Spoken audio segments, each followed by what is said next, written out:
to pull all the traps up by hand. And now we see a toggle buoy. This is another secondary buoy that's attached to the lobster line. This helps the line, when it's below the waves, helps it from getting tangled on the ocean floor. It keeps it just wide enough. Keep it on the floor. And now here we are with the final few feet of rope. We're getting the lobster trap up to the surface here. And here we are with the trap. Wow. It was really, it was tough using that handle. We see the captain deftly take the trap and place it on a part of the boat called the gunwale. That's that little table area right next to the lobsterman right here. And we place the trap on the gunwale, so we'll have a place to put the trap and look inside. First thing that the captain is going to do is open the trap, look at the lobsters, and measure the lobsters. We do have a device for measuring the lobsters, and I'll show you that as well. Right in my hand here is the measuring device. This one looks too small. With eggs. Okay, this is another great lobster example here. This is a small female, probably too small to even keep without the eggs, but she is displaying eggs underneath her tail, and right now the captain is putting a V-notch in that tail, which is a little pie-shaped wedge. All that black stuff. All those things are eggs. This is a very small lobster. This may be the first time that this lobster is actually producing eggs, and the captain just put a V-notch in the tail. So later on, if that lobster is caught and there's no eggs present, the lobsterman can see that V-notch and know that this is a proven egg-producing female. Back in the water it goes. About half of the females are not fertile and they do not produce eggs. So when we find one, we want them to remain in the fishery. Yeah, she's got a barnacle growing on, so I know that's a hard shell. Yep. She's a hard shell. She hasn't molted, but we will see some soft shells as well. So that goes right back in the water. If that lobster is ever caught again, if that lobster is ever caught again and there's no eggs present, that V-notch shows the lobster and that this is a proven egg producer. Back in the water it goes.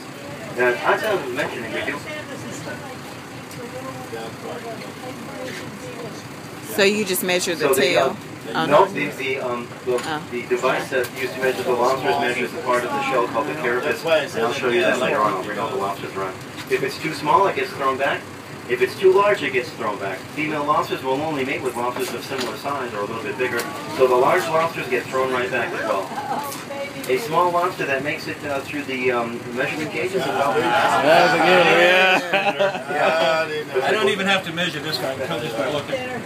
He's a nice pound and a half, pound and a quarter. Beautiful keeper. Once we get a keeper, the captain is employing what's called a banding wrench, and that banding wrench expands elastic bands to the point where they can fit over the claws, and that keeps the claws closed. In other words, the claws cannot open up and get you.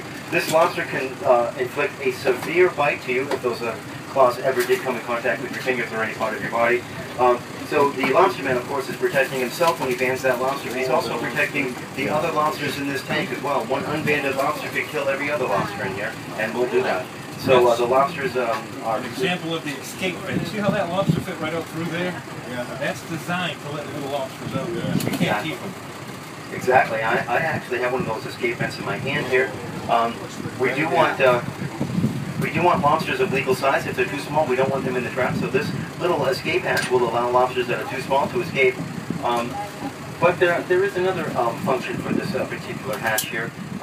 Lobster traps can become disengaged from their buoys for various reasons. Propellers can cut the rope. Just ocean storms can wear the rope down so the buoy is disattached. At that point, the trap is at the bottom of the ocean. There's no way to get it out. And if it stays down there with bait in it, it can become a ghost trap or a killing machine. Lobsters are cannibalistic. Lobsters will go in there, eat the bait, and then they'll die. They won't be able to get out. Other lobsters will go in and eat them.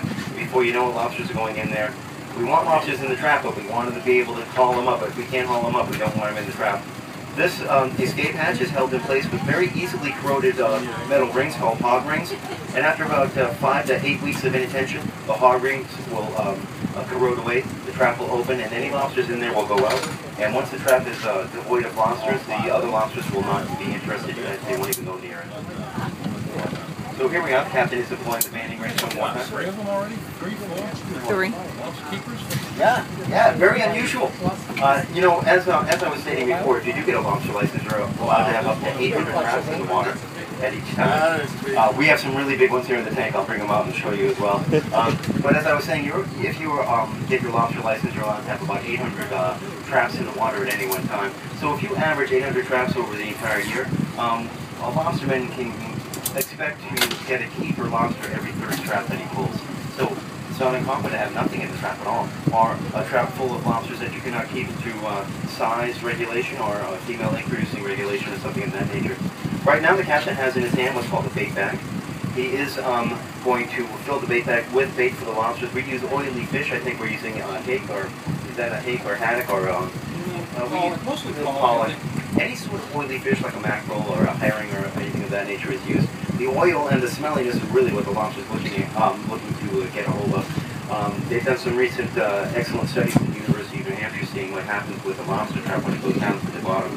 They put a camera in the trap and drop it down with a baited trap. Almost immediately the lobsters stop what they're doing and sort of orientate themselves like zombies right to the trap. It was very, they didn't, this is revealing.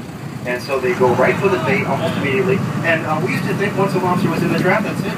But the camera reveals that the lobsters can get into the trap, but they'll have a little bit of the bait, and many of them can get right back out again. So it's not as an ironclad trap as we thought. They will go in the kitchen part of the trap. When we have the next one, I'll explain the trap to you.